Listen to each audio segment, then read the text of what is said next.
ফের বিস্ফোরক তৃণমূলের প্রাক্তন নেতা আসিফ খান। তার দাবি, সারদা গোষ্ঠীর কলম পত্রিকার অফিসে গত বছর একটি বৈঠক হয়েছিল, তাতে মুকুল রায়ের পাশাপাশি ছিলেন তার ছেলে শুভ্রাংশুও। কিন্তু কেন ওই বৈঠকে শুভ্রাংশু উপস্থিত হয়েছিলেন তা নিয়ে প্রশ্ন তুলে আসিফের দাবি, বিষয়টি খতিয়ে দেখুক সিবিআই। আমি মুকুল রায় রজত মজুমদারের ছবি একটা বেরিয়েছে, কিন্তু আমি আপনাকে দায়িত্বের সঙ্গে বলছি যে ওই মিটিংয়ে মুকুল রায়ের ছেলেও ছিল।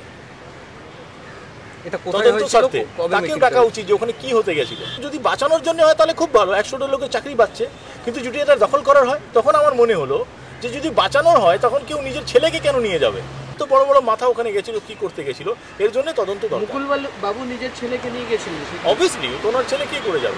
আসিফ খানের মন্তব্যের প্রেক্ষিতে একাধিকবার ফোনে যোগাযোগের চেষ্টা করা হলেও মুকুল রায় এবং শুভ্রাংশুকে ফোনে পাওয়া যায়নি। এর আগেও সারদা কাণ্ডে একাধিকবার বোমা ফাটান আসিফ খান।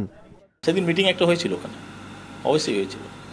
সেই মিটিংয়ে সোমনাথ দত্ত ছিলেন, রজত মজুমদার ছিলেন, মুকুল রায় ছিলেন, কুণাল ঘোষ ছিলেন, সুদীপ্ত সেন ছিলেন। এখন এই চিঠিটা কে লিখে দিয়েছে ওকে, ও নিজে লিখেছে কি না, এই চিঠিটা আমি দেখেছিলাম মুকুল রায়ের বাড়িতে 181 সাউথ অ্যাভিনিউতে, ঠিক আছে। তারপরে যখন আমরা দিল্লি যাই দলের কাজে, তখন মুকুল রায়ের বাড়িতে মুকুল রায় ওই চিঠিটা দেখিয়েছিলেন যে একটা চিঠি সিবিআইকে দিয়েছে। কিন্তু সেই চিঠিটা মুকুল রায়ের কাছে কী করে আসলো, এটা একটা প্রশ্ন আমাদের থেকে যাচ্ছে। 18 লোক কিপ্ট হলো, যারা 2000 টাকা রেখে 5000 টাকা ইনকাম করতে চেয়েছিল, তারা হচ্ছে গরিব মানুষ, তাদেরও ভুল নয়, ঠিক আছে।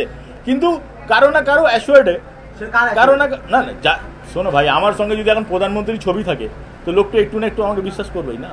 আসিফ খান একসময় তৃণমূলের সংখ্যালঘু সেলের চেয়ারম্যান ছিলেন। তৃণমূল ক্ষমতায় আসার পর তার পদোন্নতি হয়। উত্তরপ্রদেশে তৃণমূলের পর্যবেক্ষকের পদে বসানো হয় আসিফকে।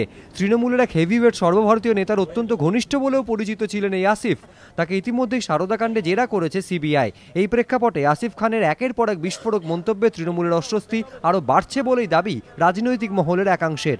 প্রকাশ সিনহা, এবিপি আনন্দ, কলকাতা।